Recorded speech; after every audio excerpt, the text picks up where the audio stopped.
The one, the original Eau de Toilette version, was my very first perfume that I purchased with my own money back in 2009. Before that, I used to get more affordable fragrances for birthdays and Christmases all the time, mostly CK1s, CKBs, with a few Hugo Boss or Joop bottles every now and then. And at one point, I owned several big 200 milliliter bottles of CK1 and another bottle of CKB, so I just simply couldn't use them up quickly enough and they were getting seriously boring. So I decided to look for something higher end, something more special picked by me, especially because I happened to live in Canada, Montreal in that year, so I definitely needed an accompanying new fragrance. So I decided to go straight downtown to the Hudson's Bay department store and got surrounded by the SA ladies immediately. And after an hour or so, I walked out of the store with a nice little bag, a big smile on my face, and a seriously damaged nose.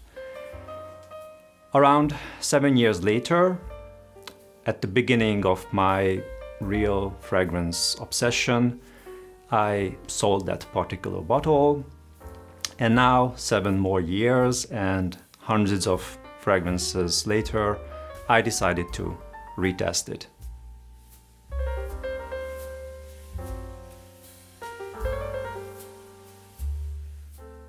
So obviously, it reminds me of Montreal, especially the summertime there, with the amazing atmosphere of the famous Montreal Jazz Festival, the calming or energizing but always mood-lifting, more mature melodies, and the elegance of the paid concerts of great famous artists that I was lucky enough to see and hear. And this scent felt like a great one to enhance and cement those memories. Afterwards, funnily enough, because I purchased this bottle later in late autumn, just a few weeks before coming back to Europe. So it reminds me, and those are the actual scent memories, the perfume on my skin of the cold months with the colorful falling leaves, and actually that matches that season the best. It's not for the high heat. The heart of this perfume consists of a trio of spices. The strongest one being the fresh cardamom, which could conceal some lavender too, since there is an overlap between them when they are both fresh, and the brand does mention lavender explicitly. But for me it's pure cardamom, the most dominant note of the fragrance. Then there is the spicy, citrusy ginger, but mainly the sweet aroma of it. It's not pungent, it adds only a tiny bit of zestiness to the overall scent. The third one is the smooth coriander seed that glues the cardamom and the ginger together and brings some warmth and a hint of some more citrus. Now, around these spices, there is an amber coating that gives the whole scent an orangey hue, the color I see when I think of this perfume. But it is not a thick and warm traditional amber accord. It feels like a thin layer. It is very transparent and glassy with some white floral sweetness and has mostly neutral temperature. And then there are tobacco and basil. Tobacco is a hard one here. Most people say that the one is a tobacco-heavy perfume, but although I do recognize its aroma, especially in the later dry down, when it gets a bit warmer and drier together with the amber, overall it doesn't stand out too much for me. Probably because of the partial similarities of all the other aromas in the fragrance. And then the basil, which for me is a very complex scent, one of my favorites in general, that can be fresh, spicy, and even sweet. Here, if I look very, very closely, I can see its spiciness sometimes and perceive it as a decorating or rather padding note. The last ingredient is grapefruit. What I really like about the grapefruit in this perfume is that, although its main role is in the opening obviously, it's not sharp and sparkling like most citruses. It just makes the perfume a bit fresher and damp and moist to various degrees. Sometimes it makes it borderline watery and even juicy. And obviously it brings its own unique smooth aroma as well, which surprisingly can extend down to the dry down stage. Although I described the notes in detail, finding them did require extra effort. It's far from the clearly structured fragrances. In reality, this is how it actually smells, if I want to show it visually. This is what we call well blended. And it shows a slightly different face every single time wearing it, especially in the opening, as I mentioned before.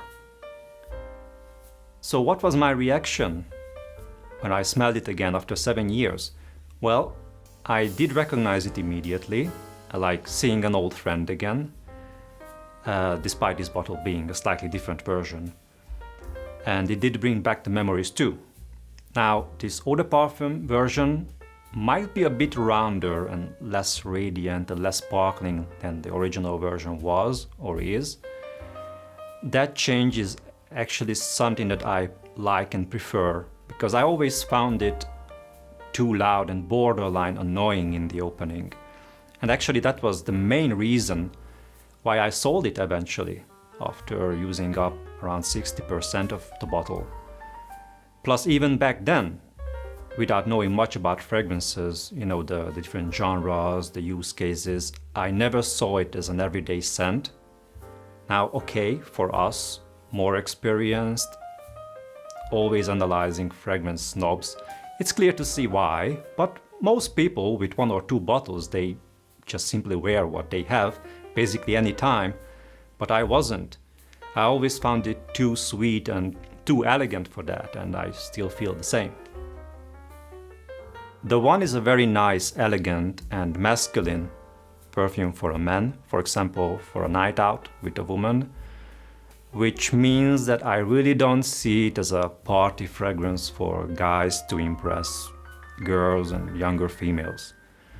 And for a night out, its longevity is pretty much perfect with a couple of hours of good, strong presence, and it can stay pretty long on the skin after that, but the overall longevity seems to vary quite a bit. Usually it really just disappears after 5-6 hours, which I don't mind. Either way, you don't have to fight with it under the shower later, which is a good thing, because some similar fragrances, they just don't want to leave, and that is annoying. The one is a very solid designer perfume that does deserve its ongoing popularity. It doesn't impress me as much as it did back in 2009, but almost nothing can nowadays, to be honest. But now I appreciate it more, because now I see what its job is, and I kind of see that it stands out of the super boring, unoriginal crowd of designer fragrances.